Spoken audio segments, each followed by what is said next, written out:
Jaksa penuntut umum menghadirkan 10 saksi dalam lanjutan sidang kasus pemerkosaan dan pembunuhan siswi SMP di Pengadilan Negeri Palembang pada Jumat 4 Oktober 2024 siang. Saksi yang dihadirkan diantaranya dari keluarga dan teman anak korban. Menurut kuasa hukum anak korban, 10 saksi yang dihadirkan dibutuhkan untuk membuktikan keterlibatan keempat anak berhadapan dengan hukum karena hingga saat ini keempatnya menyangkal melakukan perbuatan tersebut.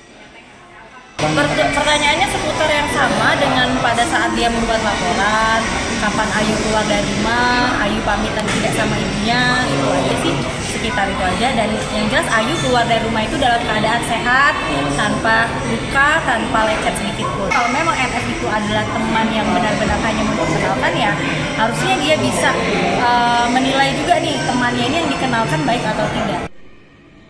Setelah pemeriksaan saksi, sidang yang dilakukan tertutup untuk umum tersebut akan dilanjutkan Senin depan. Yudi Kiswanto, Kompas TV, Palembang, Sumatera Selatan.